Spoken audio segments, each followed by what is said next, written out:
اعوذ باللہ من الشیطان الرجیم بسم اللہ الرحمن الرحیم اللہم صلی علی سیدنا محمد وعلی آل سیدنا محمد مبارک وسلم۔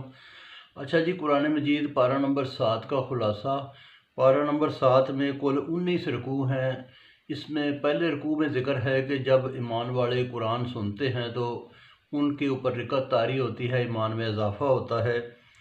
دوسرے رکوع میں ذکر ہے کہ حلال کو حرام اگر کوئی کہے تو وہ بھی کفارہ ادا کرے۔ تیسرا رکوع جو ہے نا اس میں ہے کہ احرام میں شکار جو ہے نا وہ منع ہے۔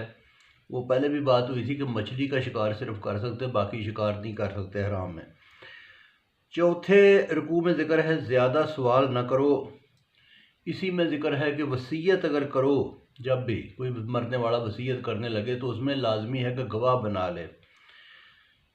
پانچواں رکوع جو ہے نا وہ عیسیٰ اور بنی اسرائیل کے بارے میں ہے۔ چھٹے رکوع میں ہے کہ عیسیٰ اور مریم معبود نہیں، معبود اللہ تعالیٰ کی ذات ہے۔ ساتواں رکوع ہے، یہاں پہ سورہ انعام شروع ہوتی ہے کہ اللہ تبارک و تعالیٰ نے جسم انسانی میں رسول کو بھیجا، قرآن پاک کو نازل فرمایا۔ آٹھواں رکوع ہے کہ جھٹلانے والوں کا برا انجام ہوگا، ان کو عذاب سے ڈراؤ۔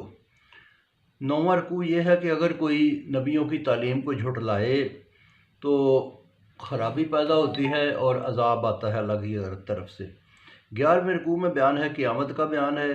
12واں رکوع نبی پاک کو حکم عبادت اور تبلیغ اللہ تعالیٰ نے دیا۔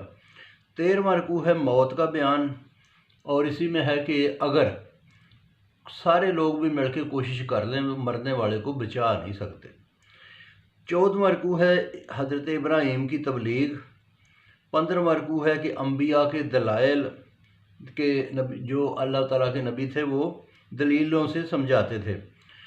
16واں رکوع ہے کہ اللہ تعالیٰ کی قدر کسی نے اس طرح سے نہ کی، نہ کسی سے ہوگی نہ ہوئی جس طرح سے اللہ تعالیٰ کی قدر بنتی ہے۔ ما قدر اللہ حق قدر ہی یہ۔ 17واں رکوع ہے کہ اللہ تعالیٰ کی نشانیاں۔ 18واں رکوع ہے وحدانیت۔ 9واں رکوع ہے کہ اہل ایمان اور مشرک میں فرق ہے اور یہ فرق برقرار رکھو۔